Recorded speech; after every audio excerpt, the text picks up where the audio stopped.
Assalamualaikum warahmatullahi wabarakatuh. Halo adik-adik, perkenalkan nama kakak Rifda Syafniar Anantu Putri. Adik-adik bisa panggil aku Kak Rifda. Nah, adik-adik sendiri gimana kabarnya? Semoga sehat-sehat ya.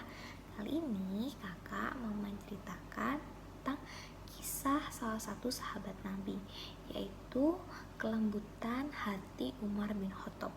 Siapa sih Kak Umar bin Khattab itu? Umar bin Khattab adalah salah satu sahabat Nabi Muhammad. Nah, ia menjadi khalifah kedua umat Islam yang menggantikan Abu Bakar As-Siddiq yang meninggal karena sakit. Umar bin Khattab menjadi khalifah dari tahun 634 sampai 644 Masehi. Julukan Umar yaitu Al-Faruq, yang artinya orang yang bisa memisahkan antara kebenaran dan kebatilan. Julukan tersebut ia dapat dari Nabi Muhammad. Nah, kali ini kakak akan menceritakan salah satu kisah Umar yang hatinya dikenal sangat lembut. Berikut ceritanya. Ketika itu, di tanah Arab sedang dilanda paceklik atau yang disebut tahun abu, di mana musim kemarau panjang yang membuat tanah-tanah di Arab menjadi tandus. Ketika sore hari, Umar dan sahabatnya Aslam pergi belusukan di daerah terpencil di sekitar Madinah. Ketika berjalan, di dekat sebuah gubuk reot, langkah Umar berhenti. Ia mendengar tangisan seorang gadis kecil. Ternyata itu adalah sebuah rumah. Karena penasaran, Umar mengajak Aslam mendekati gubuk lusuh itu dan memastikan keberadaan penghuninya. Umar berpikir, mungkin penghuni gubuk itu membutuhkan bantuannya. Umar pun sampai di gubuk tersebut dan melihat seorang perempuan dewasa sedang mengaduk-aduk bejana di depan perapian. Setelah mengucap salam dan minta izin, ia pun bertanya, "Siapa yang menangis?" Perempuan menjawab, "Dia anakku." Kemudian Umar bertanya lagi, "Mengapa ia menangis? Apakah dia sakit?" Kemudian perempuan menjawab lagi, "Tidak, dia kelaparan." Umar dan Aslam terdiam dan terpegun. Keduanya pun masih terdiam cukup lama di sana. Sedangkan gadis kecil itu tetap menangis. Dalam keadaan seperti itu, ibunya masih saja tetap mengaduk bejana. Sehingga Umar pun bertanya, "Apa yang sedang kamu masak? Kenapa dari tadi tidak matang-matang?" Perempuan itu pun menjawab, "Kau lihatlah saja sendiri." Kemudian Umar pun mendekat dan terkejut dengan apa yang ia lihat. "Apakah kau memasak batu?"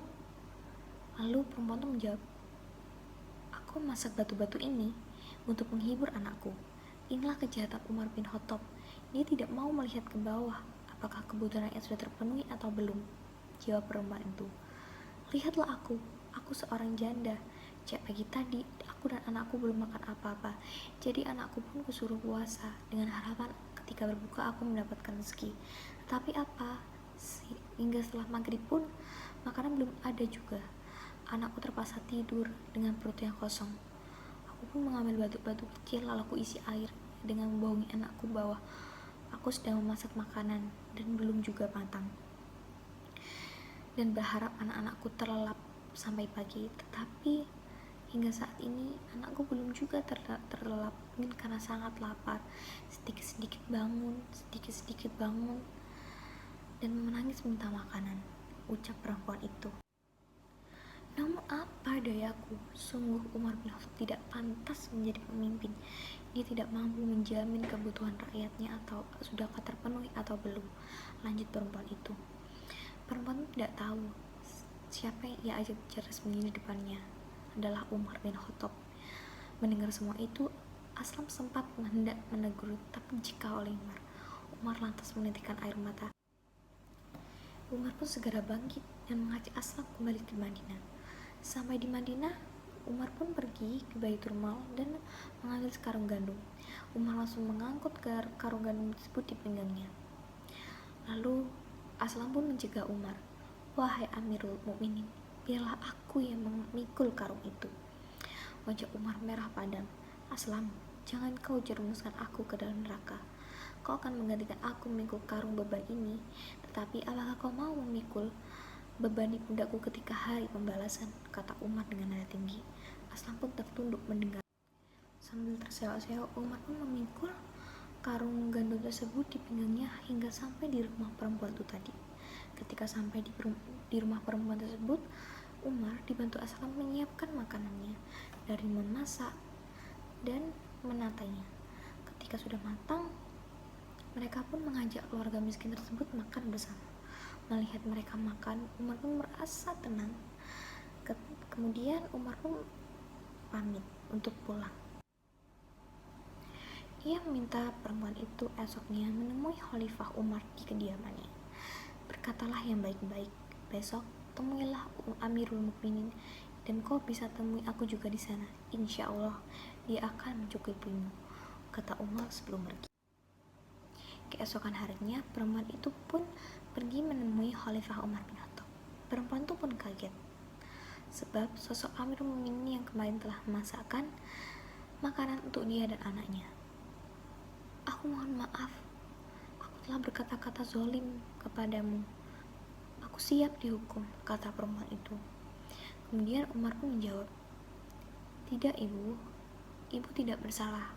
Akulah yang bersalah karena membiarkan ibu dan anaknya kelaparan di wilayah kekuasaanku.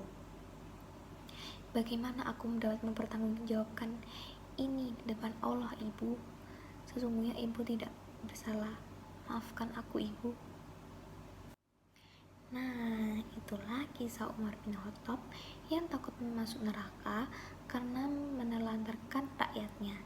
Ia begitu sedih karena ternyata banyak rakyatnya di daerah terpencil yang tidak sejahtera. Ia pun takut apabila di hadapan Allah ia dinyatakan tidak adil sebagai pemimpin yang tidak adil, hingga Umar memutuskan sendiri mengangkat karung gandum sebagai rasa bersalah. Bahkan ia sampai menyiapkan dan memasaknya untuk keluarga tersebut. Demikianlah kisah Umar bin Khattab, sosok pemimpin yang punya kepedulian yang sangat besar kepada rakyatnya. Semoga cerita ini dapat bermanfaat untuk kita semua, untuk adik-adik, bahwa menjadi memimpin suatu rakyat itu tidaklah mudah. Oke. Terima kasih. Assalamualaikum warahmatullahi wabarakatuh. Bye.